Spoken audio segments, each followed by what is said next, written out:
Good morning. Hope you're doing well today. It's another beautiful day, not a cloud in the sky.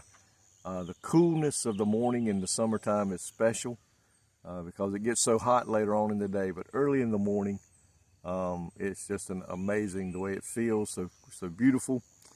I want to talk to you today coming from the book of John chapter 14, verse 16 and 17.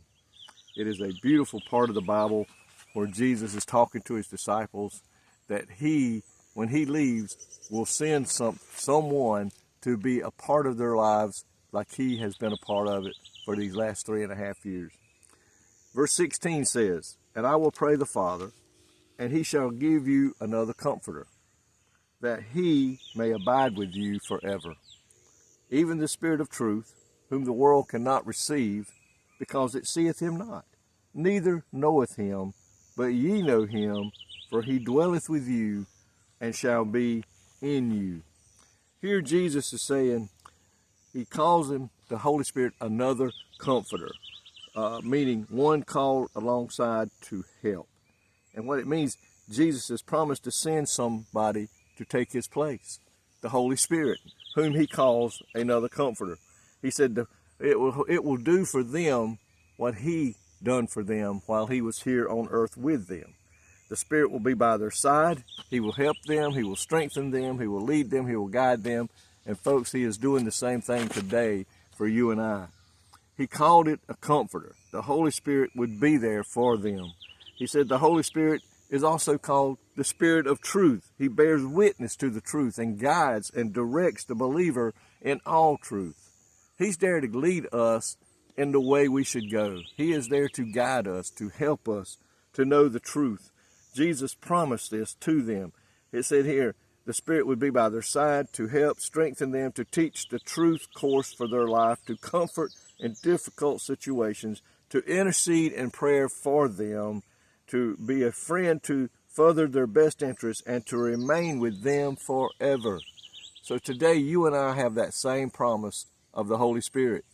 The Holy Spirit is there to help us understand things, to make sure that we know right from wrong, to make sure that we know when someone's coming up to us professing to be a Christian or a child of God. The Spirit will let us know if that's the case.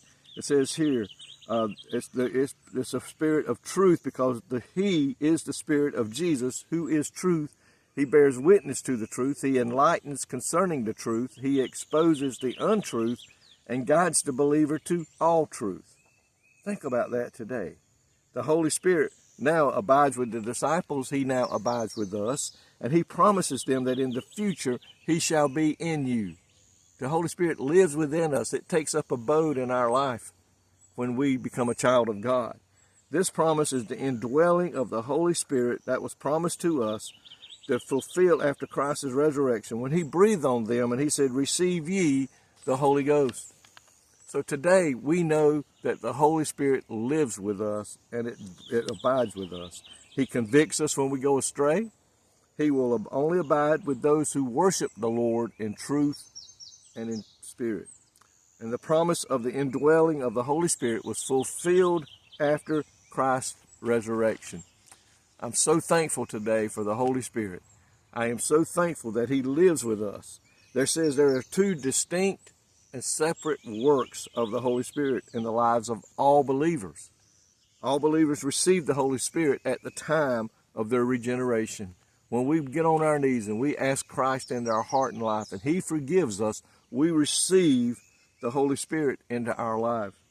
But then there is also the time when we are baptized in the Holy Spirit to be a power. He becomes a powerful thing in our life to help us be a witness for Christ. So today, my friends, be thankful for the Holy Spirit. He is there with us to help us and to guide us and to lead us in the way we should live. And I am so thankful for that today, and I pray that you are too. May God richly bless you today, and I pray today that you will continue to pray for us as we continue to pray for you. In Jesus' name. Lord, thank you today for the Holy Spirit that you gave to us as you left here. You gave him to us to lead us and to guide us and to help us as we walk through this old sinful world. Lord, thank you for that today. And we praise your wonderful name. Be with everyone today that is listening to these devotions.